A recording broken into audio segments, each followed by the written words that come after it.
മക്കളെ, let's step into the exciting world of English. മക്കളെ, നമ്മുടെ USS പരീക്ഷയ്ക്ക് 1-2 ക്വസ്റ്റ്യൻസ് എക്സ്പെക്ട് ചെയ്യാൻ പറ്റുന്ന ഒരു മേഖലയാണ് ആൻറ്റണിംസും സിനണിംസും. നമുക്ക് പലപ്പോഴും നമുക്ക് മാറിപ്പോകുന്നതും മാർക്ക് നഷ്ടപ്പെടുന്നതുമായിട്ടുള്ള കാര്യങ്ങളും കൂടിയാണ് ഇവർ. അപ്പം സിനണിം എന്ന് വെച്ചാൽ പര്യായം എന്നും ആൻറ്റണിംസ് എന്ന് വെച്ചാൽ വിപരീത പദങ്ങൾ എന്നുമാണ്. നമ്മൾ മലയാളത്തിൽ പഠിക്കുന്ന അതേ കാര്യങ്ങൾ തന്നെയാണ് ഇതിലും വരുന്നത്. പക്ഷേ നമ്മൾ നല്ല വൊക്കാബുലറി ഉണ്ടെങ്കിൽ മാത്രമേ നമുക്ക് എന്ത് ചെയ്യാൻ പറ്റുള്ളൂ, ഇതിൽ നിന്ന് വരുന്ന മാർക്കുകൾ നേടിയെടുക്കാൻ പറ്റുകയുള്ളൂ. അപ്പം കുറച്ച് നല്ല വാക്കുകളും അതിൻ്റെ മീനിങ്സും അതിൻ്റെ ആൻറ്റണിംസും ഒക്കെ നമുക്ക് ഈ ഒരു വീഡിയോയിലൂടെ പഠിച്ചാലോ? അപ്പം ആൻറ്റണിംസ് എന്ന് വെച്ചാൽ വിപരീത പദങ്ങൾ എന്നാണ്. കുറച്ച് നല്ല വിപരീത പദങ്ങൾ നോക്കാം. So antonyms are words with opposite meanings, വിപരീത അർത്ഥമുള്ള വാക്കുകൾ. നമ്മൾ ഹോട്ട് ആൻഡ് കോൾഡ് എന്ന് പറയുന്ന പോലെ ഗുഡ് ആൻഡ് ബാഡ് എന്നൊക്കെ പറയുന്നത് ആൻറ്റണിംസ് ആണ് ആക്ച്വലി. ഓക്കെ, ആദ്യത്തെ ക്വസ്റ്റ്യൻ നോക്കിയേ. ക്യാപ്റ്റിവിറ്റി വാക്ക് കേൾക്കുമ്പോൾ നമുക്ക് തീരെ പരിചയമല്ല, പക്ഷേ അതൊരു നല്ല വാക്കുമാണ്, പലപ്പോഴും ചോദിക്കാൻ ചാൻസ് ഉള്ളൊരു വാക്കുകൂടെയാണ് ക്യാപ്റ്റിവിറ്റി. സോ അതിന് 4 ഓപ്ഷൻസ് തന്നിട്ടുണ്ട്: റെലവൻസ്, ഫ്രീഡം, ഇന്റർൻമെൻറ്റ്, കൺഫൈൻമെൻറ്റ്. ഇതിന് ഏതായിരിക്കും ക്യാപ്റ്റിവിറ്റിയുടെ ആൻറ്റോണിം വരിക? റെലവൻസ് എന്ന് വെച്ചാൽ പ്രാധാന്യം, ഫ്രീഡം സ്വാതന്ത്ര്യം, ഇന്റേൺമെൻറ്റ് എന്ന് വെച്ചാൽ തടങ്ക്, ആൻഡ് കൺഫൈൻ എന്ന് വെച്ചാൽ തടങ്കലാക്കപ്പെടുക എന്നൊക്കെയാണ് അർത്ഥം വരുന്നത്. അപ്പോൾ ഇതിന് ഒരു ഊഹം നിങ്ങൾക്ക് എന്താ തോന്നുന്നത്? ഫ്രീഡം തന്നെ അല്ലേ? സ്വാതന്ത്ര്യം എന്നതാണ് ക്യാപ്റ്റിവിറ്റിയുടെ ഓപ്പോസിറ്റ് മീനിങ്. സോ നോക്കിയേ, ഫ്രീഡം എന്ന് വെച്ചാൽ അതിൻ്റെ ആൻറ്റണിമാണ്. ക്യാപ്റ്റിവിറ്റിയുടെ meaning the state of being confined, തടവിലാക്കപ്പെട്ട അവസ്ഥ അല്ലെങ്കിൽ കാരാഗ്രഹത്തിലാക്കപ്പെട്ട അവസ്ഥ എന്നതിനെയാണ് നമ്മൾ ക്യാപ്റ്റിവിറ്റി എന്ന് പറയുന്നത്.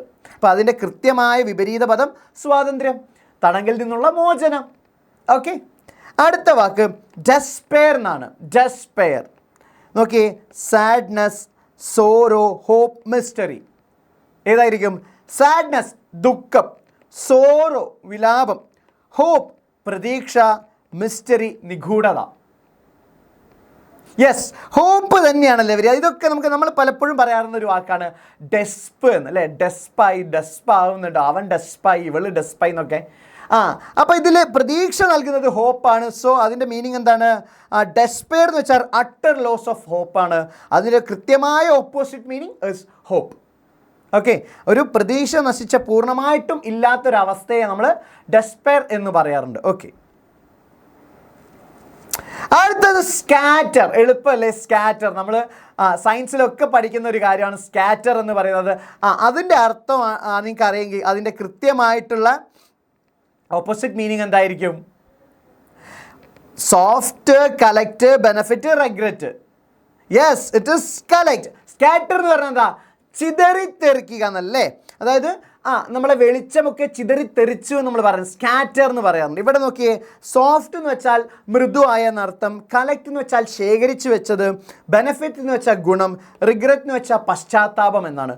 സോ ചിതറിത്തെറിക്കുക എന്നുള്ളതിൻ്റെ കൃത്യമായ ഓപ്പോസിറ്റ് എന്താണ്? ചേർത്ത് വയ്ക്കുക, കലക്റ്റ് എന്നുള്ളതാണ് അല്ലേ? To cause, to separate and go in different directions. അതിൻ്റെ കൃത്യമായ ഓപ്പോസിറ്റ് വേർഡ് കലക്റ്റ് ആണ്. Next is bleak. അധികം നിങ്ങൾ ആരും കേട്ടിട്ടില്ല, പക്ഷെ നല്ലൊരു വേർഡാണ് ബ്ലീക്ക്.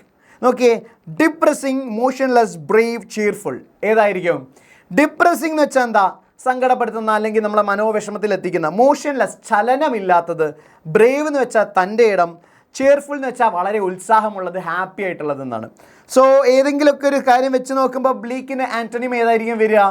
ഇറ്റ് ഈസ് ചെയർഫുൾ അല്ലേ? ചെയർഫുൾ എന്ന് വെച്ചാൽ ഉത്സാഹം നിറഞ്ഞതെന്നാണ്. ബ്ലീക്ക് എന്ന് വെച്ചാൽ offering little or no hope, കുറച്ചോ അല്ലെങ്കിൽ ഒട്ടും തന്നെ പ്രതീക്ഷ നൽകാത്തത് എന്നുള്ളതാണ്, അല്ലെങ്കിൽ ആർക്കും താല്പര്യമില്ലാത്തത് എന്ന അർത്ഥത്തിൽ വരുന്നതാണ് ബ്ലീക്ക് എന്നത്.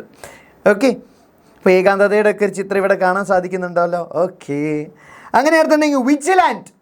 നിങ്ങൾ വിജിലൻസ് എന്നൊക്കെ കേൾക്കാറുണ്ടല്ലേ? അപ്പോൾ അതിനോട് സാമ്യമുള്ളൊരു വാക്കായിരിക്കുമല്ലോ വിജിലൻറ്റ് എന്ന് പറയുന്നത്. അതിന് 4 ഓപ്ഷൻസ് ഉണ്ട്: അലേർട്ട്, അവേക്ക്, അറസ്റ്റ്, ആബ്സെൻറ്റ്. ഏതായിരിക്കും? പറ. വിജിലൻറ്റ് എന്നുള്ളതിൻ്റെ അർത്ഥം എന്താണ്? Alertly watchful, especially to avoid danger. വളരെ ജാഗ്രതാപരമായിട്ട് നിൽക്കുക. സോ ഏതായിരിക്കും വരിക? ജാഗ്രത ഇല്ലാത്ത അവസ്ഥ ആബ്സെൻറ്റ് അല്ലേ?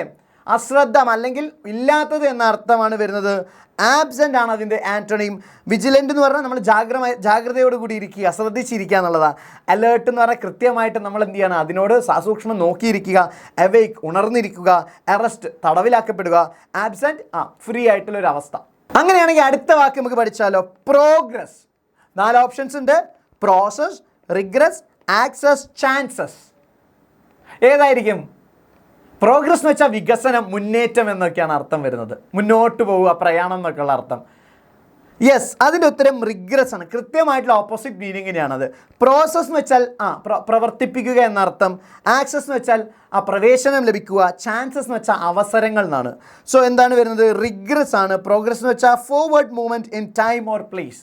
മുന്നോട്ടുള്ള ഒരു കുതിപ്പിനെയാണ് നമ്മൾ പ്രോഗ്രസ് എന്ന് പറയുന്നത്. ഓക്കെ, അങ്ങനെയാണെങ്കിൽ നിങ്ങൾക്കൊരു ക്വസ്റ്റ്യൻ ഉണ്ട്. ഇതിൻ്റെ ആൻസർ നിങ്ങൾ എന്ത് ചെയ്യുക? കമൻറ്റ് ബോക്സിൽ അറിയിക്കണം. വാക്കിതാണ് ലിബറേറ്റ്. അപ്പോൾ അതിൻ്റെ കൃത്യമായിട്ടുള്ള ആൻറ്റണിം ഏതാണെന്ന്, വിപരീത പദം ഏതാണെന്ന് ഈ 4 ഓപ്ഷനിൽ നിന്നും കണ്ടെത്തി നിങ്ങൾ എന്ത് ചെയ്യണം? കമൻറ്റ് ബോക്സിൽ അറിയിക്കണം. അപ്പോൾ മക്കളെ, ഇതുപോലുള്ള നല്ല ഇൻഫോർമേറ്റീവ് ആയിട്ടുള്ള വീഡിയോസ് ഈ ചാനലിൽ ഇനിയും വരുന്നതാണ്. മക്കൾ അതിനെല്ലാം വേണ്ടി കാത്തിരിക്കുക. ചാനൽ സബ്സ്ക്രൈബ് ചെയ്യുക. വീഡിയോ ഇഷ്ടപ്പെട്ടെങ്കിൽ ലൈക്കും ചെയ്യുക. അടുത്ത ക്ലാസ്സിൽ ഇതുപോലുള്ളൊരു വീഡിയോ ആയിട്ട് സാറ് വീണ്ടും വരുന്നതായിരിക്കും. ബൈ.